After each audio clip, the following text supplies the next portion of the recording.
Kita nggak pernah tahu pagi-pagi kita bangun, tiba-tiba ada kematian di keluarga. Kita nggak pernah tahu ketika kita bangun pagi, tiba-tiba ada report dari dokter yang mengecewakan dan menakutkan. Kita nggak pernah tahu bangun pagi, tiba-tiba ada bencana alam. Kita nggak pernah tahu bangun pagi, tiba-tiba ada hal yang betul-betul akan merubahkan hidup saudara dan saya di hari itu. Kita tidak tahu ketika kita bangun pagi, kita akan berhadapan dengan raksasa hari itu.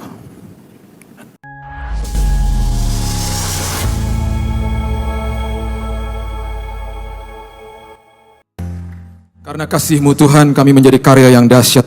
Karena kasih Tuhan kami ada kepastian. Karena kasih Tuhan ada keselamatan dalam kehidupan kami.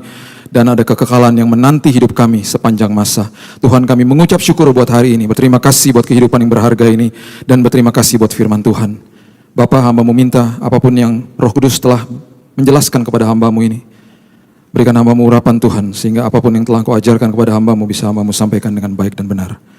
Urapi setiap jemaat-Mu di tempat ini, teduhkan hati mereka, dan taburi firman-Mu, taburi kebenaran firman Tuhan. Hanya di dalam satu nama Yesus Kristus Tuhan kami berdoa dan mengucap syukur. Kita sama-sama katakan, amin, haleluya. Silakan duduk, shalom. Oke. Saudara, hari ini saya akan bagikan kepada saudara the power of obedience, kuasa daripada ketaatan. Dan ini terus harus didengungkan, ini harus terus dikumandangkan dalam hati saudara.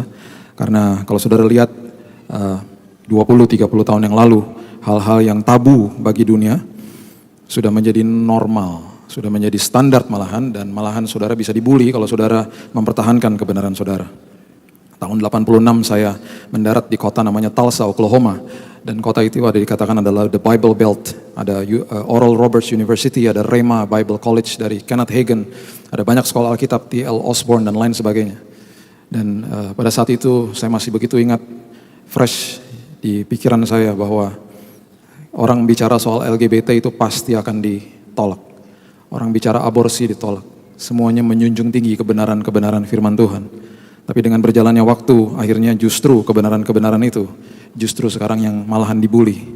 Saudara berani-berani mempertahankan kebenaran, gak usah jauh-jauh, posting aja di sosial media, pancing aja, pasti langsung dibully. Dan yang bully bisa lebih banyak daripada yang mempertahankan kebenaran. Beberapa tahun yang lalu saya masih ingat, tanpa sengaja berjalan di sebuah gereja, depan gereja di Nevada, Las Vegas.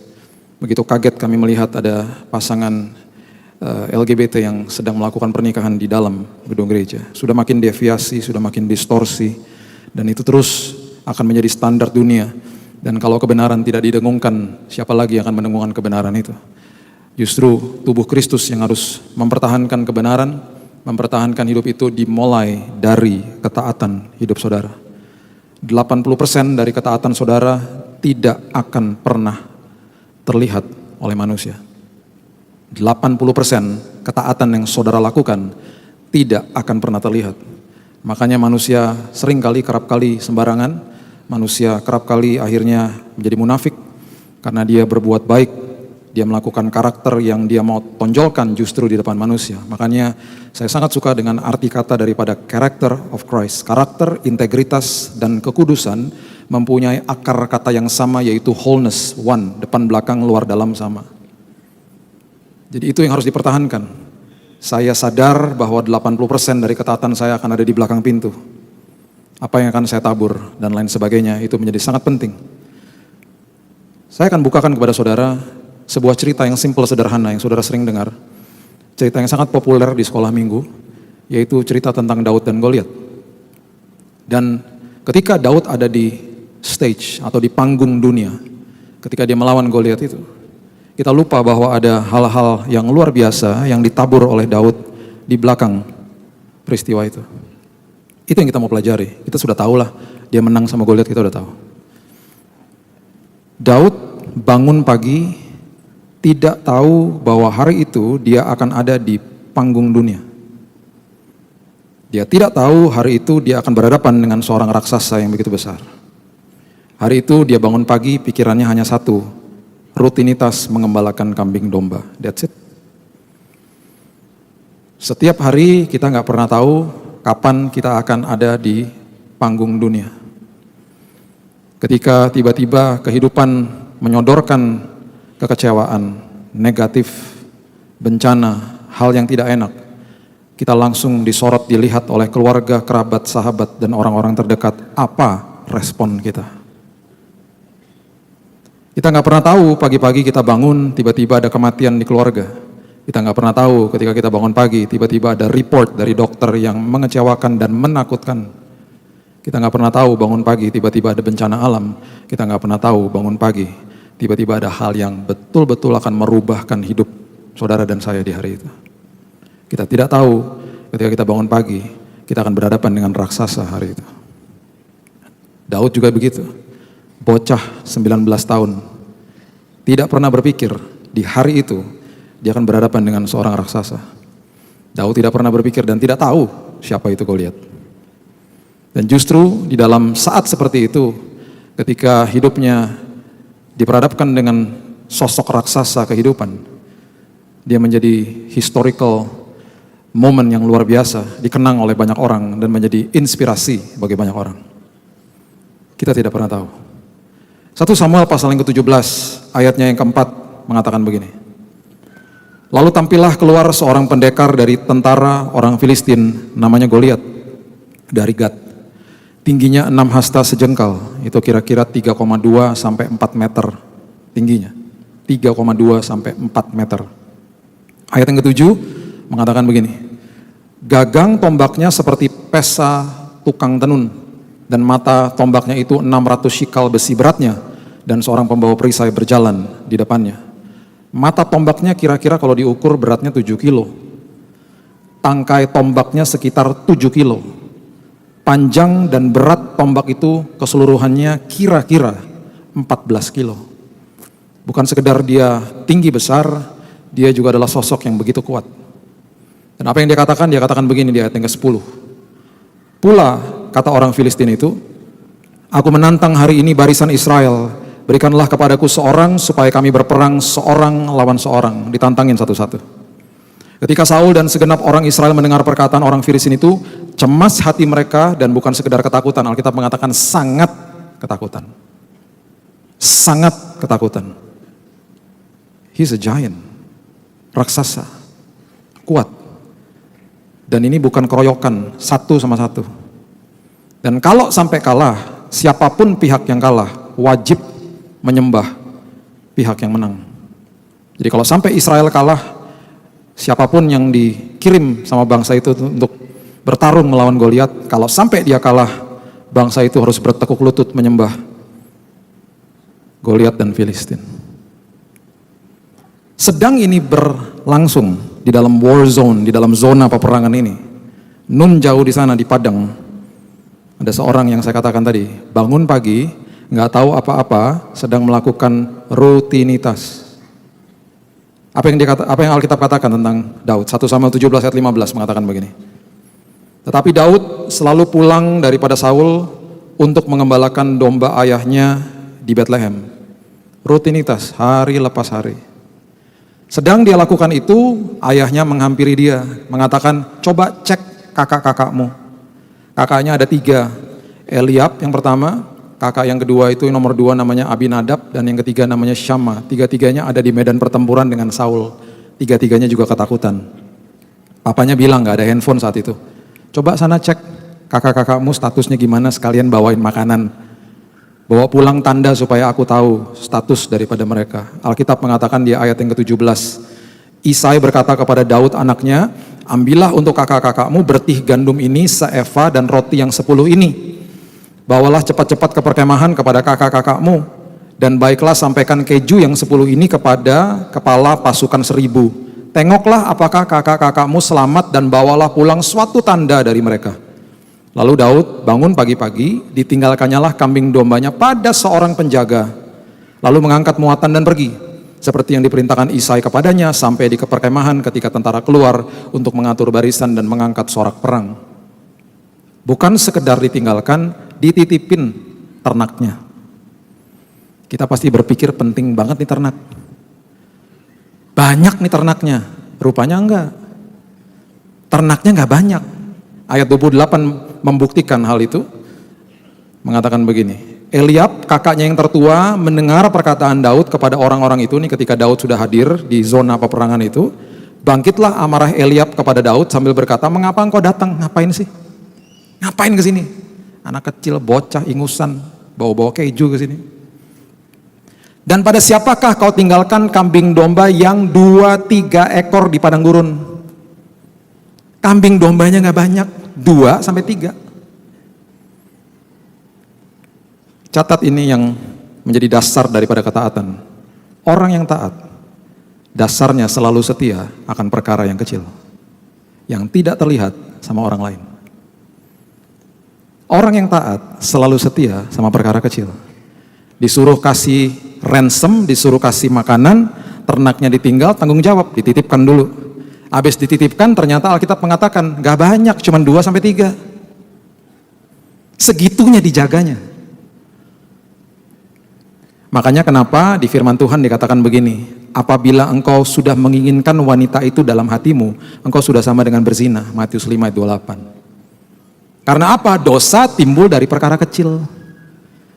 Jadi Tuhan sudah kasih tahu, sudah warning, jangan kamu berpikir hal-hal seperti itu, pikirkan perkara-perkara yang di atas. Karena belum sampai kepada perselingkuhan, engkau belum melakukan perselingkuhan, engkau sudah sama dengan berzina. Karena apa? Engkau sudah melakukan sebuah benih dan mencoba menabur benih dosa dalam hatimu. Kecil, nggak terlihat orang. Yohanes mengatakan engkau sudah sama dengan pembunuh apabila engkau membenci saudaramu, karena pembunuhan belum terjadi. Dia belum membunuh orang secara fisik, tapi pembunuhan akan terjadi kalau benih kebencian ditanam di dalam hati. Makanya waktu masih kecil pun Tuhan sudah katakan kau sudah sama dengan berbunuh, hati-hati kamu. That's the power in small things. Kalau kita nggak memperhatikan hal-hal kecil, tanpa kita sadar jadi perkara-perkara besar.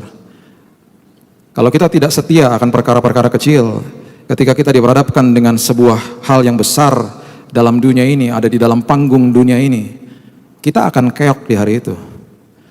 Kualitas ketaatan kita akan teruji di situ dan akan terlihat. Langsung keok di situ. Makanya small things itu luar biasa, hal kecil itu luar biasa. Nggak ada yang lihat saudara baca firman di rumah. Nggak ada yang lihat ketika saudara sedang tabur doa di rumah. Nggak ada yang lihat ketika saudara sedang menyembah Tuhan di mobil saudara. Nggak ada yang lihat ketika saudara sedang menangis di mobil saudara menyembah Tuhan. Tidak ada yang lihat ketika saudara berhadap-hadapan dengan kesempatan berbuat dosa, tapi saudara tinggal kesempatan itu. Iblis tidak bisa intervensi. Tuhan sebagai hakim yang agung juga tidak bisa intervensi. Tidak bisa intervensi perkara. Tuhan menyodorkan kesempatan. Makanya ada yang namanya kairos. Iblis juga menyodorkan kesempatan berbuat dosa. Semua pilihan ada dalam tangan kita. Sekali lagi, 80% ketaatan kita tidak terlihat manusia. Apa yang kita tabur di balik pintu akan terlihat di panggung kehidupan. Apa yang Daud tabur di padang tanpa seorang pun lihat, terlihat di hari itu. Ketika dia tanpa dia sadari, tugasnya nggak ngapa-ngapain kok, cuman ngantar keju sama roti. Nggak ada pikiran mau lawan Goliat. Nggak ada. Small things. Saya sampai di pintu tol kelupaan kartu e-tol, repot, balik lagi. Hal kecil. Istri saya bilang siap-siapin makannya. Sampai di kantor, kunci kantor lupa dibawa. Nunggu dulu ojek nganterin, repot. Hal kecil. Small things. Kemarin kita melihat pagelaran yang luar biasa. Asian Games sudah selesai. Kemarin ada pembukaan para Asian Games. Waktu Asian Games saya dapat tiket pembukaan dan penutupan, cuman nggak bisa hadir. Bukan dapat ya, dapat dan beli. Yang awalnya hangus karena kami ada di Semarang, yang penutupan saya sedang ada di Betani Manyar. Istri saya datang sama anak saya. Kemarin istri saya juga datang ke opening dari para Asian Games. Saya nggak bisa hadir juga karena saya lebih baik sama saudara di sini, ya kan, di Nginden. Tapi selama pertandingan Asian Games kemarin tadi teman saya juga udah kasih tahu, itu dekat rumahmu ada pertandingan catur loh. Para Asian Games, besok nonton ya, yuk. Kemarin juga kami nonton, saya ajak anak saya nonton bola, sepak bola, semifinal. Di hari sekolah, hari Rabu. Saya bilang sama anak saya, kamu minta izin ya dek, ask permission oke? Okay? Nanti gimana gurunya? Kalau nggak kasih izin, kasihlah. Kapan lagi Asian Games? Nanti Asian Games berikutnya kamu udah jadi opa loh. Kapan lagi? Nanti Dedi minta izin deh. Dia sekolah dulu setengah hari, saya jemput. Kita pergi ke Bogor, Pakansari Stadium. Saya kagum saya. Saya beritahu kepada saudara, kagum saya. Bangsa Indonesia memang luar biasa. Kalau mau jadi luar biasa, bisa jadi luar biasa. Di situ saya belajar. Dan saya ngobrol-ngobrol sama orang-orang di situ. Ngobrol sama teman-teman yang penyelenggara dan lain sebagainya. Mereka dilatih dari hal-hal kecil. Sudah bertahun-tahun mereka training. Kami datang keluar dari pintu tol rapi semuanya. Dijaga polisi sampai ke stadion. Tempat parkirnya rapi, sangat cepat. Turnovernya juga cepat karena selesai kami harus keluar karena ada pertandingan berikutnya. Dan semua penyelenggara begini bilang, thank you for coming gitu. Wah, dahsyat, bersih tempatnya. Semuanya teratur. Dan ketika ngobrol mereka selalu ngomong begitu. Kami di training dari hal-hal kecil. Ketika bangsa Indonesia ada di panggung dunia, membanggakan bangsa ini. Pagelaran yang luar biasa dan lain sebagainya sampai kita bangga sama negara ini. Karena memperhatikan hal kecil. Yang kedua, ketika Daud sampai di medan pertempuran, ada sebuah pernyataan yang luar biasa keluar dari mulut dan hatinya dia. Karena memang waktu yang terus menerus dari hal yang kecil dia spend dengan Tuhan. Dan dia mengerti sebuah pewahyuan yang luar biasa. Dia sampai ke medan pertempuran, dia lihat orang-orang ketakutan, dia lihat raksasa. Dia juga kaget, dia pertama kali juga lihat. Dia bilang, siapa nih orang? Pernyataan yang berikutnya dia katakan begini. 1 Samuel 17 ayat 26 mengatakan begini. Lalu berkatalah Daud kepada orang-orang yang berdiri di dekatnya, apakah yang akan dilakukan kepada orang yang mengalahkan orang Filistin itu dan yang menghindarkan cemooh dari Israel? Siapakah orang Filistin yang tak bersunat ini? Garis bawahi kata-kata itu. Sampai ia berani mencemoohkan barisan daripada Allah yang hidup. Tidak bersunat itu artinya tidak punya perjanjian kudus dengan Tuhan. Tidak bersunat berarti you don't have any covenant with my God. Engkau tidak punya perjanjian kudus dengan Tuhanku. Alkitab tidak pernah mencatat bahwa dia gentar, dia hanya datang, dia lagi ngantar keju sama roti, dia lihat orang ketakutan, dia lihat raksasa, dia bilang siapa nih orang? Terus dia keluarkan kata-kata itu, ini orang gak bersunat. Dengan kata lain, ini orang gak punya perjanjian dengan Tuhan. Orang yang taat adalah orang yang mengerti bahwa dia punya perjanjian kudus dengan Tuhan dan memegang pewahyuan dari Tuhan. Dan ketika dia katakan orang ini tidak bersunat, tidak punya perjanjian dengan Tuhan, kalimat itu menarik perhatian. Kalimat itu menarik perhatian. Makanya kenapa orang yang terus jaga ketaatan, dia selalu menjadi terang dan terang selalu menarik perhatian. Selalu begitu. Gak usah banyak ngomong, taat aja pasti menarik perhatian. Sampai-sampai ada ayat yang mengatakan begini, ayat 31. Terdengarlah kepada orang perkataan yang diucapkan oleh Daud. Lalu diberitahukan kepada Saul, dan perhatikan kalimat ini, dan Saul menyuruh memanggil dia. Karena memang bangsa Israel adalah bangsa yang mengerti kalimat arti daripada kalimat itu. Bangsa Israel adalah bangsa yang mengerti kalau engkau tidak bersunat, engkau tidak memiliki perjanjian kudus dengan Tuhan. Itu sudah turun-temurun. Waktu bangsa Israel mau masuk ke dalam tanah perjanjian dan lain sebagainya, itu harus disunat dulu supaya ada perjanjian kudus dengan Tuhan sehingga mereka bisa masuk ke dalam tanah perjanjian. Itu generasi yang berikutnya dan lain sebagainya. Itu udah pakem bagi mereka. Dan seperti waktu Daud mengatakan begitu, itu seperti secercah harapan. Benar juga nih. Menarik perhatian langsung, benar juga nih bocah. Ingat ya, bocah yang lagi bawa keju. Umurnya 19 tahun. Bocah loh. Posturnya bocah, bawa roti, bawa keju. Datang ke medan pertempuran yang ada orang-orang profesional di dalam situ. Di situ mulai kelihatan nih kualitas ketaatannya dia. Yang terus dia tabur dari perkara kecil, memegang penuh pewahyuan dari Tuhan, dan akhirnya menarik perhatian. Kalau Saul anggap lalu nggak akan dipanggil, siapa sih itu orang udah? Tapi sampai Saul bilang ini, itu benar juga tuh, mana orangnya, suruh sini. Sekali lagi ya, bocah bawa keju loh. Dan akhirnya Daud mempunyai sebuah kesempatan untuk audiensi, untuk berkhotbah singkat di depan Saul. Berkhotbahnya ini juga dasarnya pengalaman, bukan asal ngomong. Makanya orang yang taat ya saudara, selalu punya pengalaman sama Tuhan. Orang yang taat selalu punya experience with God. Punya pengalaman dengan Tuhan. Selalu begitu. Karena orang yang taat itu seperti punya perjanjian kudus, menaikkan kontrak. Tuhan kasih rules and regulation, kasih firman-Nya, dia bilang, yes aku setuju Tuhan, aku sign kontrak, aku mau abide with your rules. Aku setuju Tuhan, perjanjian kudus terjadi, covenant terjadi. Dan makin terus kenal sama penciptanya. Karena hubungan intim. Ayat 32, 1 Samuel 17, berkatalah Daud kepada Saul, janganlah seorang menjadi tawar hati karena dia. Hambamu ini akan pergi melawan orang Filistin itu. Ya jelaslah, pembawa keju pasti gak ada yang percaya. Saul juga gak percaya. Awalnya dikatakan begini ayat 33. Tetapi Saul berkata kepada Daud, tidak mungkin engkau dapat menghadapi orang Filistin itu untuk melawan dia. Gak mungkin lah, bocah kamu. Sebab engkau masih muda. Sedang dia sejak dari masa mudanya sudah menjadi prajurit. Who are you? Kamu tuh siapa? Tapi benar juga sih yang kamu ngomong, tapi kamu tuh masih muda. Bawa keju lagi kamu. Ini khotbahnya Daud, singkat audiensinya dia kepada raja. Berdasarkan pengalaman. Perhatikan kalimat ini.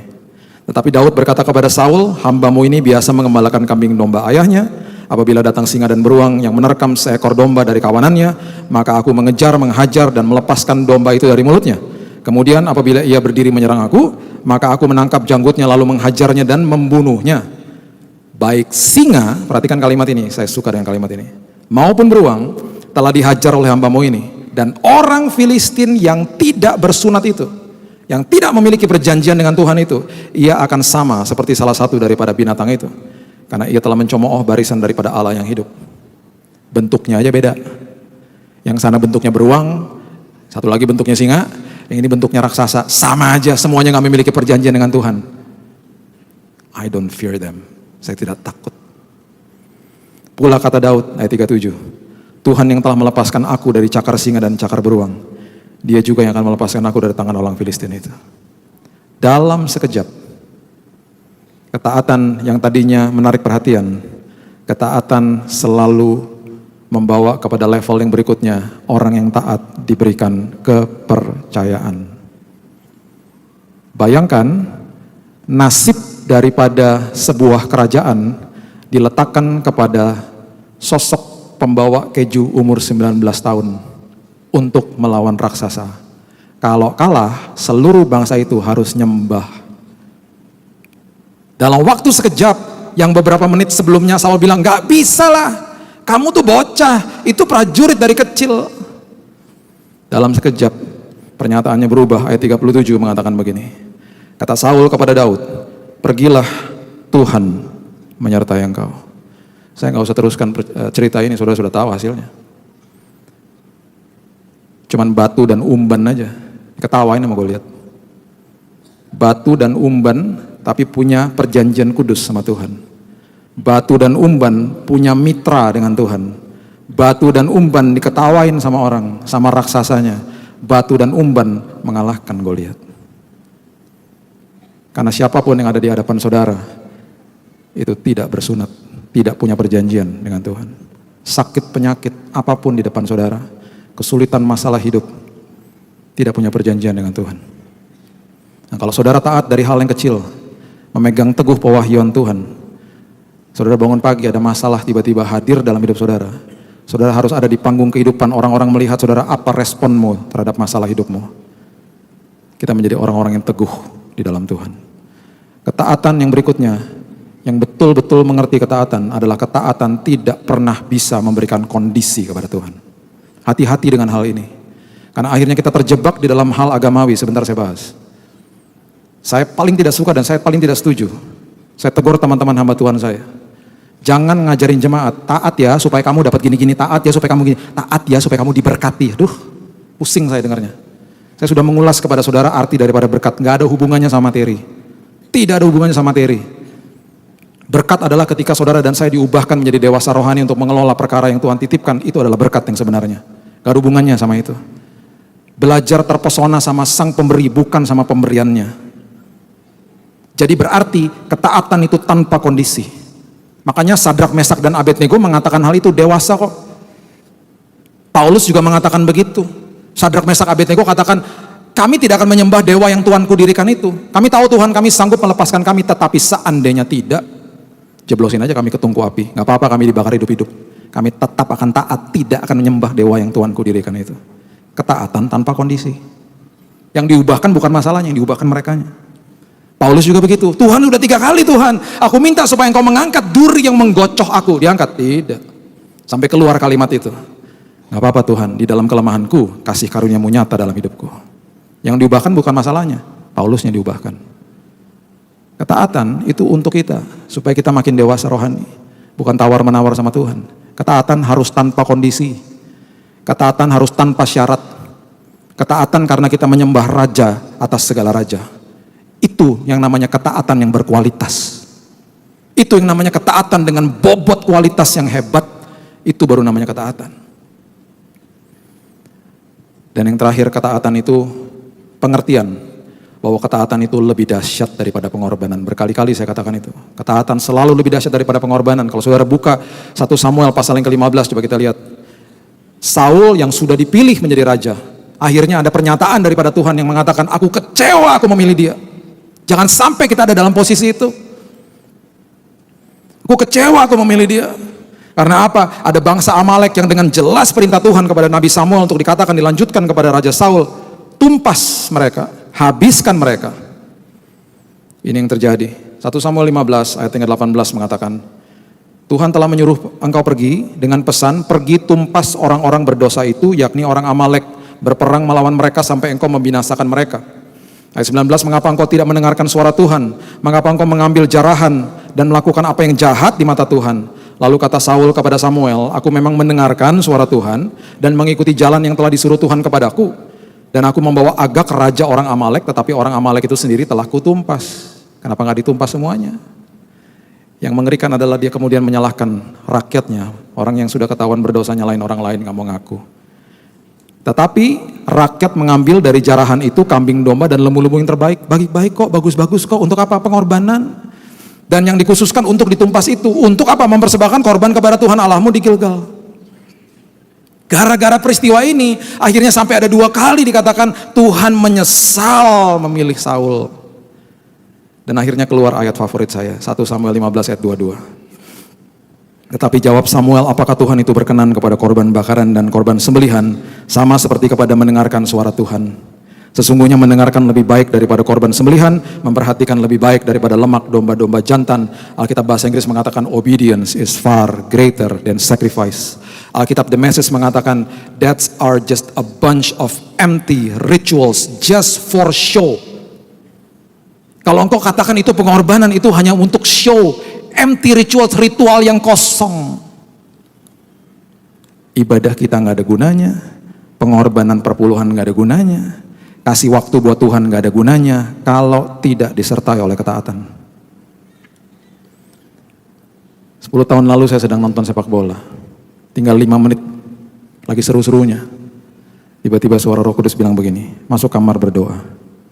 Jelas saya tawar-menawar, Tuhan 5 menit, kalau gol rugi Tuhan, seru-serunya nih Tuhan, ntar ya, habis 5 menit, aku masuk kamar, aku doa deh setengah jam. Tunggu ya Tuhan, bentar ya, bentar. 5 menit lagi Tuhan, masa 5 menit suruh doa, ntar dulu. Selesai 5 menit saya masuk kamar. Pas mulai mau berdoa, tiba-tiba rasa enek pengen muntah. Gak bisa doa, nervous, gak bisa doa. Terus tanya, Tuhan kenapa ada rasa begini? Kok gak enak Tuhan? Roh Kudus bilang begini, aku gak butuh setengah jamnya kamu, aku gak butuh 1 jamnya kamu, aku butuh ketaatan. Di hari itu saya memutuskan untuk tidak lagi membeli tabloid bola. Dulu saya suka baca tabloid bola, dari awal sampai habis, tiap minggu. Saya gak salahkan saudara ya, saudara baca tabloid bola, nonton bola gak masalah. Itu udah jadi berhala bagi saya di hari itu. Sadar saya. Ya Tuhan, banyak waktu saya bisa luangkan untuk baca yang lain. Bukan itu. Saya tinggalkan. Aku tidak butuh setengah jam. Aku tidak butuh 1 jam. Aku butuh ketaatan. Kalau aku panggil, ayo. Ada saudara-saudara yang sudah ada di dalam panggilan Tuhan. Jangan sampai ada kalimat, aku menyesal, aku memilih engkau. Ada saudara-saudara yang sedang dipersiapkan Tuhan di belakang layar. Taat sama perkara kecil. Satu hari saudara akan ada di panggung kehidupan. Saudara akan memberikan banyak kesaksian dalam kehidupan ini. Karena ada kualitas di balik itu semuanya. Matius pasalnya yang keempat, ayat yang pertama saya berikan kepada saudara sebagai penutup. Matius pasal yang keempat ayat yang pertama, ada 3 bagian ketika Yesus dicobai. Karena ini adalah konsep, ini adalah modus yang terus dilakukan iblis untuk menggagalkan ketaatan saudara. Untuk menghancurkan ketaatan, ini adalah siasatnya. Dan siasat ini diberikan dan sengaja dipertontonkan sama Yesus, dicatat, didokumentasikan, dan kita yang mengecap hasilnya, kita harus belajar dari hal ini. Karena kalau Yesus dicobai dengan cara itu, kita harus meneliti itu modusnya seperti apa, supaya saya juga tidak dicobai seperti itu dan jatuh ke dalamnya. Kalau Yesus saja dicobai, apalagi saya. Modusnya juga sama, itu harus diteliti. Matius pasal yang keempat ayat pertama mengatakan, maka Yesus dibawa oleh roh ke padang gurun untuk dicobai iblis. Dan setelah berpuasa 40 hari 40 malam, akhirnya laparlah Yesus. Jelas dikatakan lapar Yesus. Lalu datanglah si pencoba itu dan berkata kepadanya, jika engkau anak Allah, perintahkan supaya batu-batu ini menjadi roti. Mungkin udah terbayang-bayang ini batu udah seperti roti sepertinya, karena udah terlalu lapar misalnya. Tetapi Yesus menjawab, ada tertulis manusia hidup bukan dari roti saja, tetapi dari setiap firman yang keluar dari mulut Allah. Dengan kata lain, setiap kali ada kelaparan rohani, setiap kali hidup tidak diisi sama firman, ada kelaparan rohani. Modus yang pertama, terjadi sebuah sihir namanya. Sihir.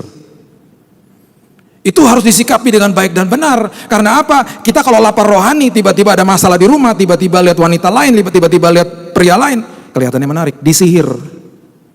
Lapar rohani, gak diisi firman. Tiba-tiba apa? Lihat Instagram temen aja misalnya. Ih, liburan terus ya, seru ya, aku juga pengen Timbul apa? Hedonisme. Timbul hal-hal seperti itu, iri hati, cemburu dan lain sebagainya, merasa inferior dan lain sebagainya. Disihir dari image, disihir dari berita, disihir dari hal-hal dunia. Makanya Yesus katakan, manusia bukan diisi dari roti saja, bukan dari hal dunia. Nggak semua hal dunia salah loh. Saya nggak katakan saudara nggak punya hobi, nggak boleh punya hobi, nggak apa-apa. Asal jangan sampai tersihir.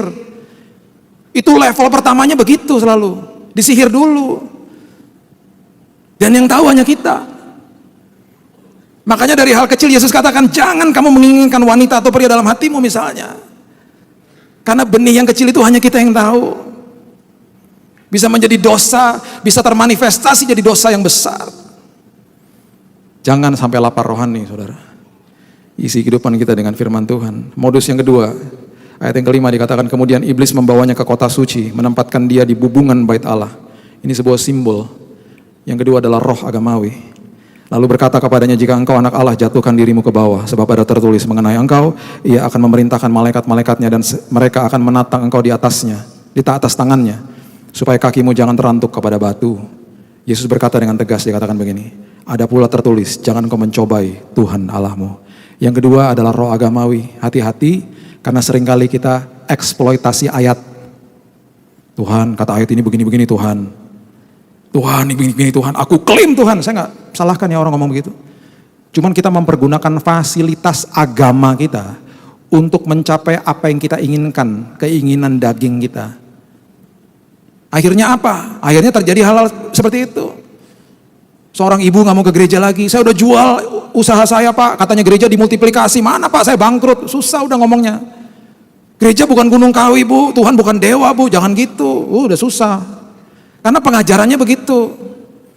Akhirnya jemaat terpesona sama pemberian-pemberian Tuhan, nggak terpesona sama Yesusnya. Kita udah pernah belajar tentang orang kusta 10, yang balik cuma 1, terpesona sama Yesus. Yang lain ngacir, terpesona sama pemberian Tuhan. Yeay, sembuh kabur. Hanya 1 kok yang balik, terpesona sama Yesus. Dapat perkenanan double, bukan sekedar disembuhkan, bekas kustanya hilang. Kata diselamatkan adalah whole, well, disembuhkan total. Perkenanannya double setiap orang yang terpesona sama Yesus.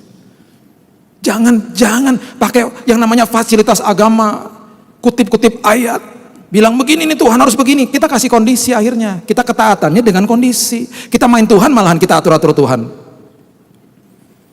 Ketika kita lakukan itu, Alkitab dengan jelas mencatat, jangan mencobai Tuhan Allahmu. Ini yang iblis lakukan. Kau kan punya fasilitas, punya malaikat-malaikat, suruh aja menatang kau, nggak akan jatuh. Dan yang ketiga yang paling bahaya adalah setelah sihir, roh agamawi, ujung-ujungnya pasti berhala. Ayat 8 mengatakan iblis membawanya pula ke atas gunung yang sangat tinggi, memperlihatkan kepadanya semua kerajaan dunia dengan kemegahannya. Berkata kepadanya, semua itu akan kuberikan kepadamu jika engkau sujud menyembah aku. Maka berkatalah Yesus kepadanya, nyalah iblis, sebab ada tertulis engkau harus menyembah Tuhan Allahmu dan hanya kepada dialah sajalah engkau berbakti. Hati-hati saudara. Sekali lagi saya katakan, saudara nggak apa-apa punya hobi. Apapun yang saudara miliki saat ini, melekat dalam hidup saudara, nggak apa-apa. Selama itu terapeutik, itu bisa membuat saudara senang, ya nggak apa-apa. Asal jangan jadi berhala. Selalu cek dan recheck. Cek dan rechecknya gini, kalau besok ini nggak ada lagi, saya gimana ya hati saya? Nah, itu aja. Kalau besok tiba-tiba ini diangkat, nggak ada lagi, barang ini atau itu, ntar gimana ya? Nah, jangan melekat, hati-hati, berhala. Semuanya Tuhan. Saudara, yang saudara jadikan berhala pasti saudara kejar. Kalau uang jadi berhala, kejar-kejar uang. Kita dikuasai sama uang. Kita bukan menguasai uang, kita dikuasai sama uang. Kita dikuasai sama status, sama jabatan. Kita kejar-kejar itu. Akhirnya hidup kita seperti itu, berhala. Sihir, roh agamawi, berhala. Dan pada akhirnya saya memberikan kebenaran ini kepada saudara. Firman yang saudara patuhi dan saudara taati, itu bobotnya luar biasa. Saudara lihat dari beberapa angle, beberapa sudut, pasti dahsyat. Alkitab yang saudara pegang, yang menjadi panduan bagi ketaatan hidup saudara, itu ditulis 1500 tahun. 1500 tahun, 66 kitab, ditulis sama nelayan, gembala, militer, raja, dokter. Ada yang ditulis dari istana, ada yang ditulis dalam penjara. Dalam 1500 tahun, kok bisa dari Kejadian sampai Wahyu, nyambung semuanya. Itu dahsyat. Dan kemudian ada seorang yang namanya, saya harus quote, namanya Peter Stoner, tahun 1900, science profesor science, yang memberikan sebuah probabilitas. Kok bisa sih nubuatan-nubuatan itu digenapi sama Yesus? 8 nubuatan yang digenapi sama Yesus dalam perjanjian lama kemudian digenapi sama Yesus. Itu kemungkinannya 1 berbanding 1, nolnya 17. Gak tahu tuh namanya apa, zillion atau apa gak tahu. 1 berbanding 1, nolnya 17. Kalau 8 nubuatan yang digenapi sama Yesus. Dinaikin lagi sama dia. Ya. 16 nubuatan. 16 nubuatan itu kemungkinan terjadinya itu 1 berbanding 1, nolnya 45. Makin pusing ya. Itu kayaknya udah hampir gak mungkin, tapi digenapi. Ditarik lagi lebih dalam lagi. 48 nubuatan yang digenapi sama Yesus. Kemungkinannya 1 berbanding 1, nolnya 157. Itu kalau ada koin udah nutupin dunia. Terjadi.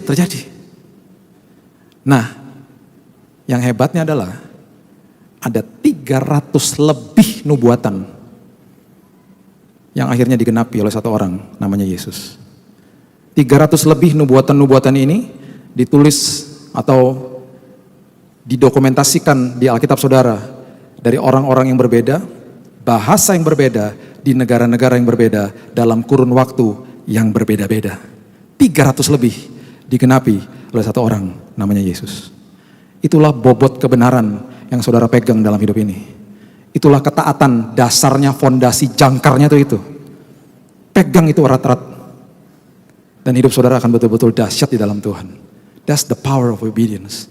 Mulai dari hal kecil, akan timbul pewahyuan, akan menarik perhatian, akan diberi kepercayaan, ketaatan tanpa kondisi, ketaatan lebih dahsyat daripada pengorbanan. Lakukan itu, hidup saudara akan merdeka bersama-sama dengan Tuhan. Mari kita tundukkan kepala, kita berdoa. Tuhan, terima kasih. Mengucap syukur buat sore hari ini. Terima kasih Tuhan buat firman Tuhan. Kami belajar bagaimana ketika kami hanya membaca cerita yang begitu hebat tentang Daud. Tapi di belakang itu semuanya ada hal-hal yang dia tabur Tuhan. Mulai dari setia akan perkara yang kecil, mendapatkan pewahyuan dari Tuhan bahwa ketaatan itu adalah perjanjian kudus dengan Tuhan.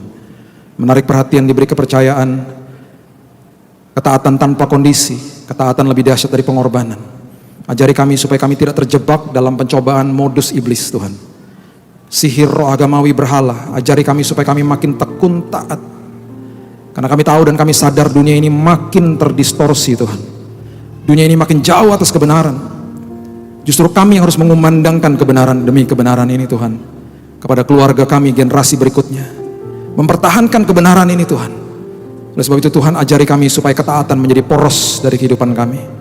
Supaya dunia melihat, dunia diubahkan. Karena kehidupan kami menarik perhatian. Kami diberikan kepercayaan. Karena kami hidup taat dalam firman Tuhan. Meteraikan firman ini Tuhan. Roh Kudus kumandangkan firman ini sedalam-dalamnya. Jadikan ini rema dalam setiap hidup kami. Dan hidup kami akan merdeka bersama-sama dengan Tuhan. Terima kasih Bapa, terima kasih Tuhan. Hamba-Mu stop sampai di sini. Firman-Mu terus berkumandang hanya di dalam satu nama, Yesus Kristus Tuhan kami sudah berdoa dan akan menjadi pelaku-pelaku firman. Kita sama-sama katakan, amin. God bless you.